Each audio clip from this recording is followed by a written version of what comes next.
Collaboration is critical to teaming, but how do we do it so that we feel effective and unburdened? My name is Matt Abrahams, and I teach strategic communication at Stanford Graduate School of Business. Welcome to Think Fast, Talk Smart, the podcast. Today, I look forward to chatting with Molly Sands. Molly is a behavioral scientist and the head of the Teamwork Lab at Atlassian. She and her team conduct research into best practices for high-performing teams. Her work focuses on understanding how teams can collaborate more effectively in a distributed and hybrid work environment, especially in the world of AI. Welcome, Molly. I have long admired the work of your team, and I'm really excited to have a conversation about the work you do. Thank you so much. I'm excited to be here. Okay, shall we get started? Let's do it. Awesome. So the Teamwork Lab studies many aspects of teaming and productivity. How do you determine what to study, and do you have some guiding principles for the work that you do? I am really focused on a few things in our work. We have a couple key beliefs about teamwork. And one is that people can accomplish a lot more together when they work well together. And the other is that in most companies today, it is way too hard to work together. Mm-hmm. Right. And the more that we can get on the same page about what we're trying to achieve together and how we're going to get there, the more effective we are. And those are sort of my guiding philosophies around how do teams work effectively together. And we anchor our research in a couple areas. So one, my team, the Teamwork Lab at Atlassian, we study teams across the world. So we will survey thousands of teams, we'll talk to leaders, we'll do lots of different types of research. And then we also study teams within the company. And within Atlassian, we're really able to get in the mix with teams and change how they work and measure lots of different types of outcomes. And so from those two approaches, we get a really good sense of what are the challenges that most people are facing today and that all of our customers really care about and need us to come up with better solutions for. And then we also have this amazing experimental pool. And so we can start to really change ways of working and then see how that impacts outcomes. In that research that you do, at least trying to identify what the big challenges are there two or three that stand out in terms of what really teams struggle with? Yeah. So goals. Mm-hmm. What actually matters is huge for teams and how people invest their time in companies today. And so we spend a lot of time studying and thinking about how do we get clear on what we're trying to do. Mm-hmm. And how do we invest our times in ways that are actually meaningful and help us do real work and not just talk about work? Do you have suggestions for how people can help identify their goals? And then I know something you spend a lot of time on is alignment, getting people aligned to those goals. Because I've been in several organizations where I thought we were working in one direction, and it turns out others thought we were working in another. So how do we determine what those goals are, and how do we get alignment towards them? Yeah. So I think a lot of the best work happens when you start by asking why, right? And you are really focused on what do we want the true outcome to look like? And in a lot of companies and a lot of teams today, people get activities confused with outcomes, right? It's less about what is the business problem we're solving, what is the customer problem we're solving, and more about what activities are we doing to get there. And so getting really clear about the problems is really the first step to having a great strategy. And then being more explicit about how are we going to get there and getting that input, getting people to really understand why is this a problem? Why do we want to solve it? And how are we uniquely positioned to do that? All of that product thinking is really how I think about it, tends to help teams get much better aligned. And then being explicit, right? There's so many moments you just referenced times of thinking, well, I thought we were all on the same page, but I never said it out loud. And your colleagues and your teammates are not mind readers. So the more that we can really map this out together, the more effective our teams tend to be.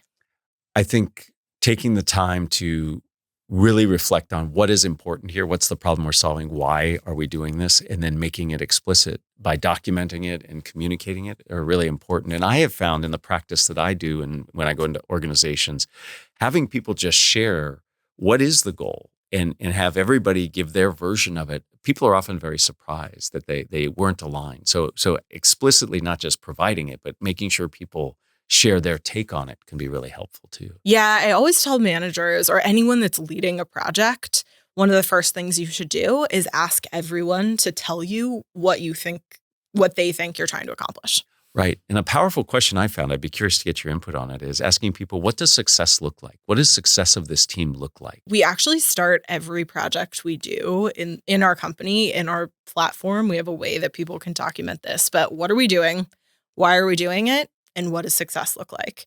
And just by asking those 3 questions and writing something up that everyone working on that project reads and gets and thinks about and gives feedback on, that is such a fast way to actually accelerate everything that happens from that point on.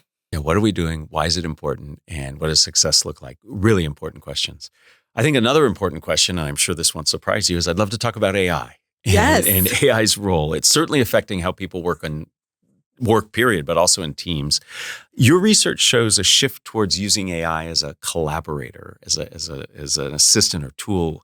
Can you help us understand what that looks like? What recommendations do you have to leverage AI to help teams be more successful? Yeah, one of the things we saw earliest as AI was really taking hold of how we do work was that people's mindset around it mattered in a huge way. Okay. And so if you really think of AI as a collaborator, rather than just a doer, but you're actually thinking about AI more like a teammate and someone that can push your thinking forward and that you can go back and forth with, those are the people that are seeing much better outcomes. And that's across a lot of things. So they're seeing more efficiency in the work they're doing. They're able to do tasks faster.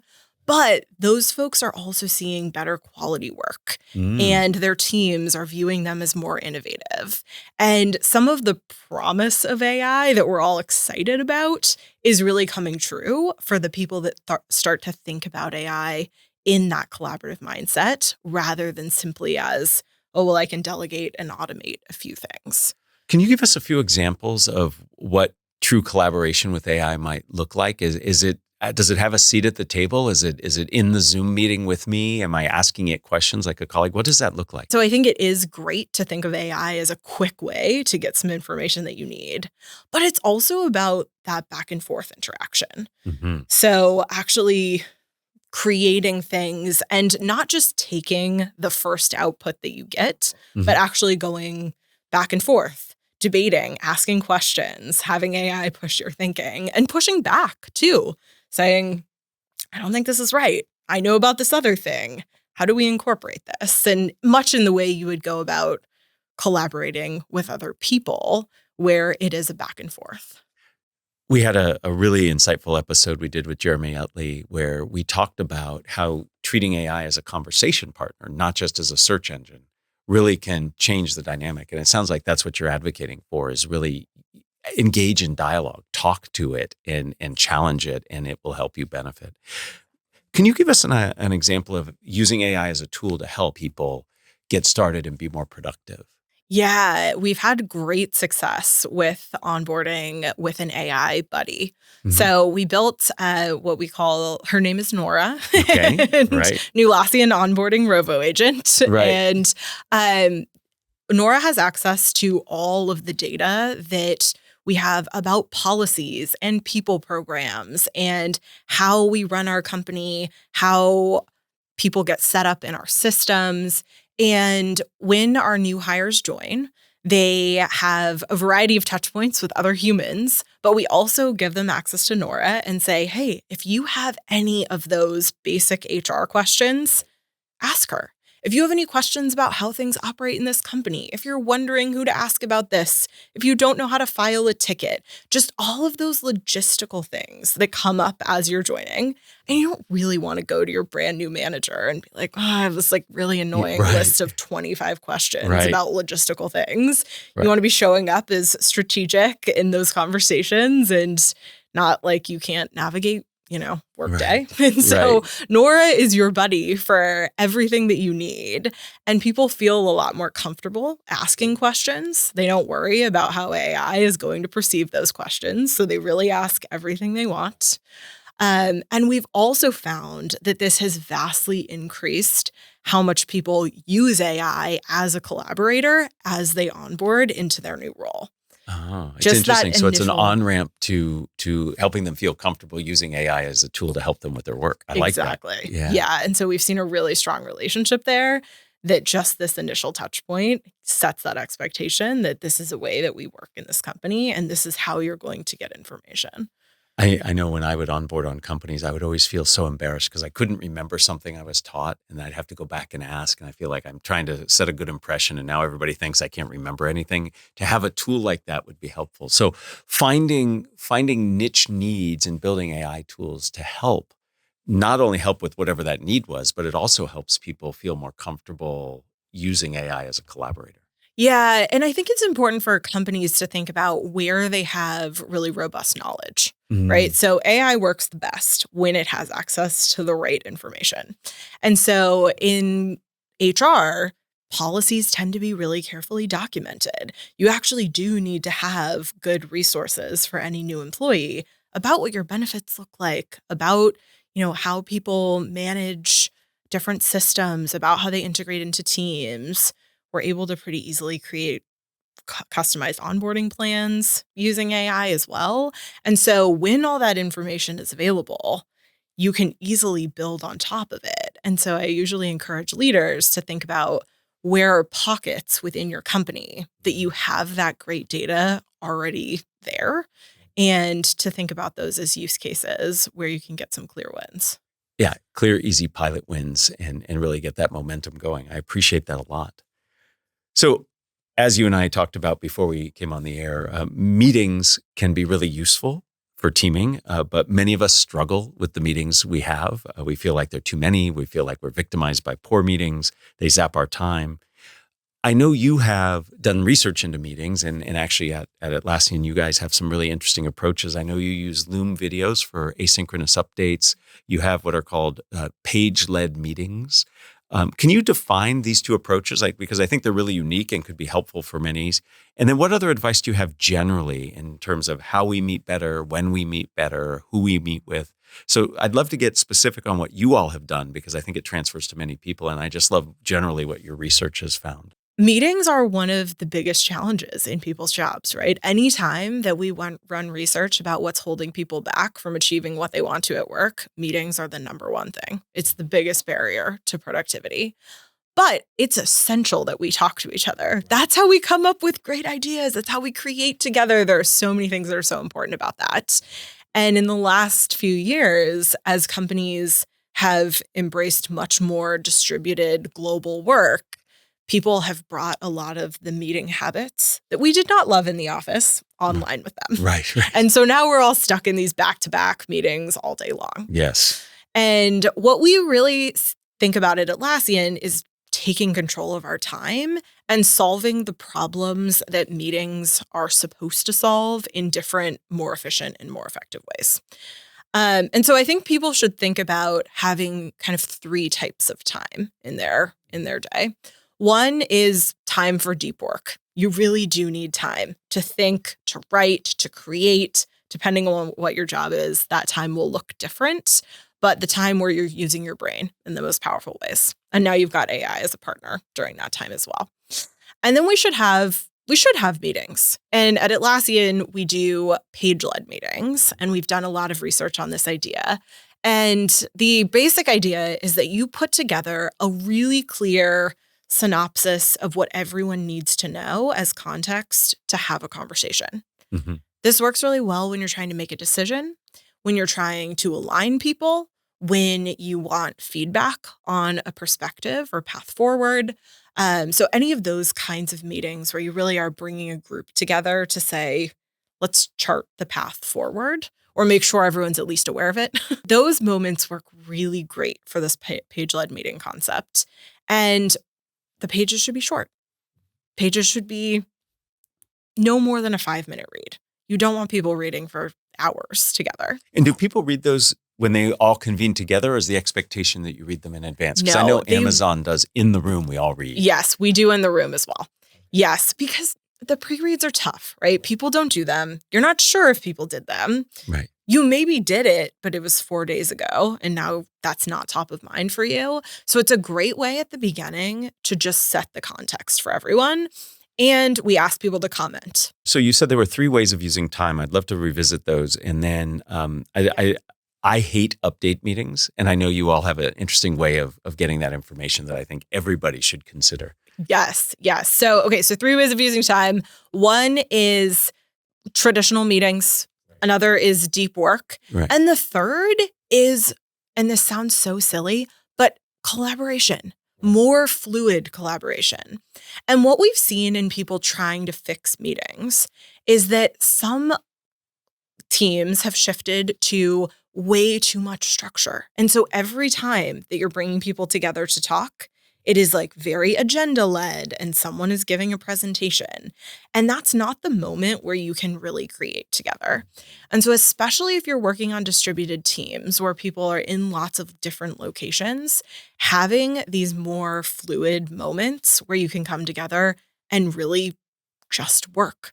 That could be pair programming. That could be writing a page together. That could be doing a creative brief or coming up with concepts, brainstorming, all these different ways that we really do work together. And I think people need to start to think about that as a category that is different from a formal structured meeting, but make a lot more time for that kind of collaborative work. So it's this notion of deep time where you're by yourself, maybe with an AI collaborator working on something. It's the typical traditional structured meeting led with pages where you all sync up on what it is we're talking about. And then the more collaborative, ideative time where people come together and can really have the freedom to do the work that needs to be done. Exactly. And in order to have time to do all of those things, you cannot be in back-to-back standing meetings where you are giving status updates. Right. And people don't have meetings for no reason, right? Even if they're not effective, which most of the time they tell us they are not, they're trying to solve a problem. And usually that problem is getting or sharing information. And so we do a lot of asynchronous video. We have a tool called Loom that we use, which lets you record yourself talking.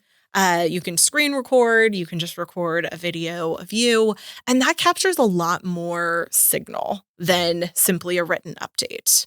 We find that people feel more connected to other people when they communicate through video, and that there's a lot of benefits to giving more of that personal touch to information. And so we ask people to usually do their updates, our status updates, either through writing or through Lim videos. Within our platform, we align all of our work to goals. So there's a whole system and infrastructure around goals. What are teams working on? Where do you have shared goals?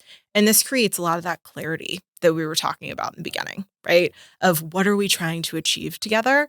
And just repeatedly having people look at and remind themselves of that information through our ways of sharing updates is huge for staying on the same page about what we're really trying to achieve. I really like that idea of recording the update. Not only do you get more information, as you said, more signal, but people can take in that information when they need it. And if there's an expectation, so I will often coach people in the organizations I go into where people are just so frustrated with these long update meetings where maybe 10% is useful to you. Have everybody record their sessions in a structured way so you know you're getting the same type of information. And the requirement is that you just watch it in advance of the meeting. So when you come together, you can actually have a discussion about what you learned rather than wasting the time of hearing everybody's update. And I really like that. And I also like what you said about tying these into the broader goal and always reminding people how these things connect. So I think those are very useful tools to help people be more efficient and effective in their meetings. So the idea is not get rid of all the meetings. The idea is maximize the utility of the meetings for what they're meant for. So thank you for that. So Molly, before we end, I like to ask everybody 3 questions. 1 I make up just for you, and 2 I've been asking everybody for as long as this podcast has gone on. Are you up for that? I'm up for that. Okay. I am curious, what is something that your team is currently studying or working on that has you really excited? We are working on a lot of research about how you really make AI part of the team. Mhm. So we see people are using AI more and more at work and in their personal lives. But how do we solve team level challenges and problems, the things that are really hard about working together? And so we are doing some really interesting interventions right now with teams where we embed AI not just as an individual collaborator for everyone on the team, but also into some of these team processes and ways of working. And I'm very excited to see more of what we learn from that. I would love for you, when you start getting results, to have you share some of that, and we will try to get that information out, because I see that as a big unlock, but I also see it as something that could be a real challenge. So it'll be really interesting to find what you learn. Question number 2, who is a communicator that you admire and why? I really admire Molly Graham. She, I think, is a fantastic communicator in really synthesizing some of the core things that are hard about work and putting analogies behind them that make them very memorable. And I've been really impressed with her work. She's most well known for the Give Away Your Legos piece that she's written about how to scale in companies and how to grow. But I think all of her content is so actionable and memorable. So I like that it's actionable. That's what we're all about, is practical and tactical actions. But it sounds like the ability to synthesize and to make things accessible through things like analogies, which are wonderful skills for anybody hoping to be a good communicator. Final question. What are the first 3 ingredients that go into a successful communication recipe? Making it resonant. You want people to immediately feel what you're talking about. Clarity. Mm-hmm. I think passion.